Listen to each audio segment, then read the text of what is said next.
Depuis la nuit des temps, les carnivores chassent les herbivores pour se nourrir.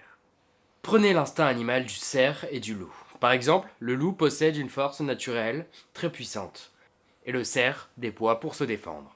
Prenez un univers réaliste et des animaux à la place des hommes. On obtient d'abord Zootopie de Disney. Ouais, c'est vrai, mais moi je suis avant tout ici pour vous présenter Beastars. Beastars est un seinen des éditions Kiun réalisé par Paru Itagaki. Le titre Beastars est avant tout un jeu de mots, entre Beast pour la bête, la créature, et donc Stars. Donc en gros, le roi des créatures, le roi des bêtes, un peu la star des bêtes, la personne la plus populaire, la plus mise en avant, la plus importante. Nous commençons cette histoire avec un meurtre, celui d'un alpaga, et donc d'un herbivore.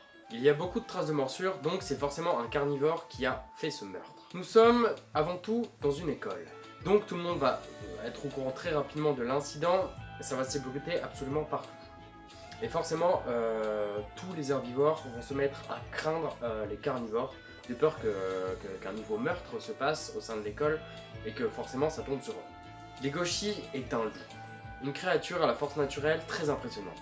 Il sera donc craint par quasiment tous les herbivores, sauf ceux qui sont déjà amis avec lui. Et en soi, ceux qui ont peur de Legoshi, c'est assez dommage, parce que Legoshi est un loup qui, certes, est très impressionnant de par sa carrure et comme il s'impose facilement, comme c'est un loup, c'est normal qu'on le craigne, alors que pourtant, il est adorable. Il va prendre à cœur tout ce qui se passe, les petits soucis, les petits tracas de tout le monde, et va vouloir aider en fait tout le monde. Il n'est pas dans un objectif de menacer quiconque. Louis est un cerf, animal relativement calme et pacifiste. Donc c'est un herbivore. Herbivore qui se trouve être extrêmement populaire au sein de toute l'école. Tout le monde le connaît, en même temps c'est un dernière année, mais tout le monde le connaît, tout le monde veut être son ami, tout le monde veut avoir le regard de Louis posé sur lui à un moment. Bref, Louis c'est un peu les footballeurs aux États-Unis, tu vois. Tu fais le rapprochement entre le niveau de popularité.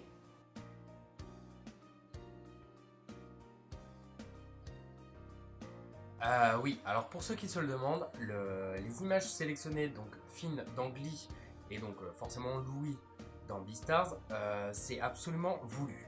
Parce que j'ai parlé de football américain et donc Finn a fait du football américain dans Glee et donc était l'un des mecs les plus populaires juste avant de rejoindre le Glee Club et donc de faire du théâtre. Et Louis il fait du théâtre, voilà. J'ai parlé super vite pour vous dire ça. Lui il a un rêve, c'est de devenir le prochain Beastars. Donc déjà, tu sens que c'est assez bien parti vu sa cote de popularité actuelle. Par contre, il a un caractère un peu trop fort, un peu trop impulsif, qui fait qu'en fait, des fois, il peut être craint par certains animaux. Tout simplement carnivores comme herbivores. Legoshi et Louis sont donc les personnages principaux de cette œuvre. Et ils ont un caractère opposé à leurs origines, donc carnivore et herbivore. C'est comme si un carnivore en fait était herbivore et donc un herbivore était carnivore. Donc j'ai parlé de meurtre, j'ai parlé d'enquête, mais Beastars n'est pas un manga policier ni un gros manga thriller qui va te glacer le sang à chaque page où tu vas avoir un énorme suspense. C'est pas vraiment ça. Le meurtre est un peu mis de côté, on l'oublie pas, il est très important puisque c'est le sujet de l'histoire, enfin tout du moins du début, c'est la trame principale, mais à côté il va y avoir à chaque chapitre en fait un nouveau personnage qui va arriver et qui sera lui mis en avant. Donc en gros on va nous présenter énormément de personnages petit à petit. Et l'un des gros événements de ces tomes, d'ailleurs de ces deux premiers tomes, c'est la pièce de théâtre qui a pour star bien évidemment Louis. Donc toute l'intrigue va tourner autour du meurtre, on va apprendre énormément de choses, on va découvrir énormément de personnages et on va aussi du coup découvrir des clubs, par exemple le club de théâtre qui est un club très important, le club des botanistes, de tout, c'est une école quoi, il y a énormément de clubs et au Japon ça se fait énormément, aux États-Unis aussi, nous pas du tout. C'est un peu les tracas quotidiens de la vie à l'école. Mais en très intéressant et extrêmement bien développé et extrêmement bien écrit.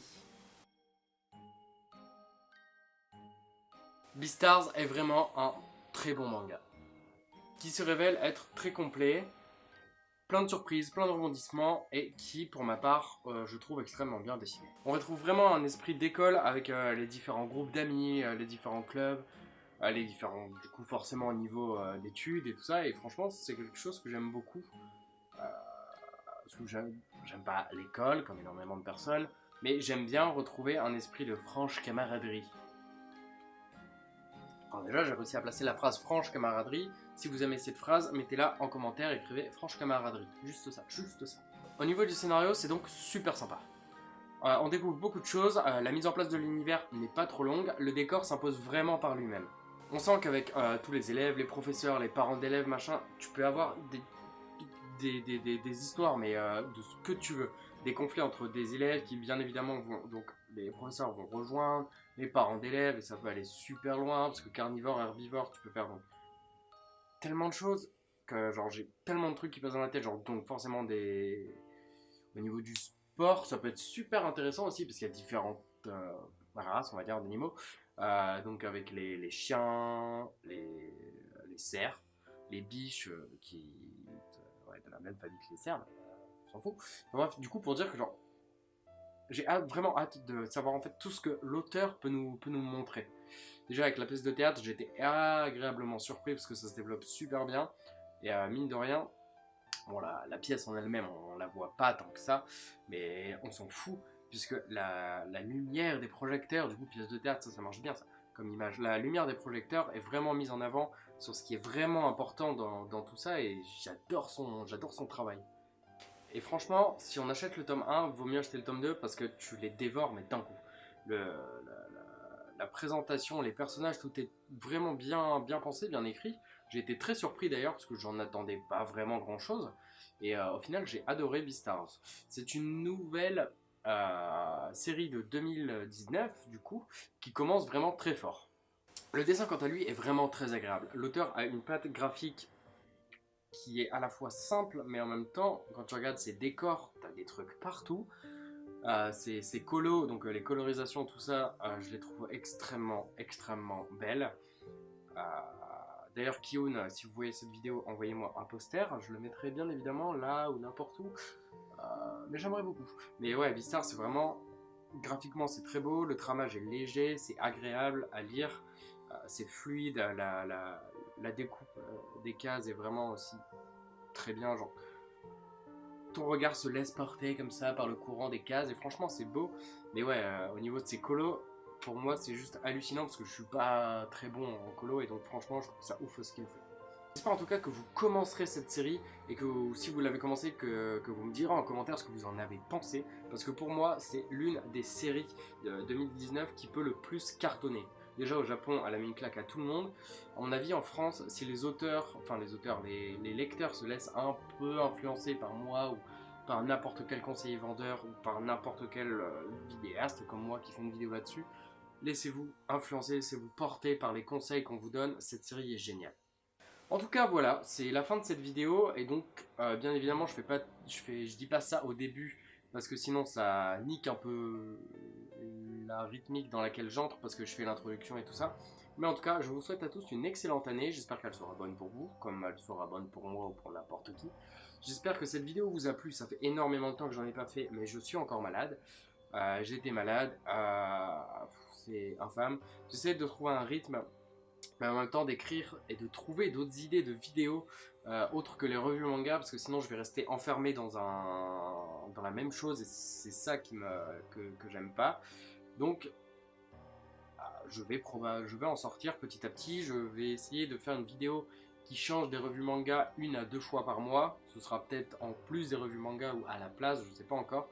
En tout cas, merci beaucoup à vous tous pour le soutien, pour cette nouvelle année, pour les messages d'encouragement que je reçois, pour tout ça quoi. J'espère que vous allez bien. Je vous dis donc à très bientôt, sûrement, c'est pas sûr, la semaine prochaine. Je vous fais d'énormes bisous, à bientôt. Bisous sur les fesses.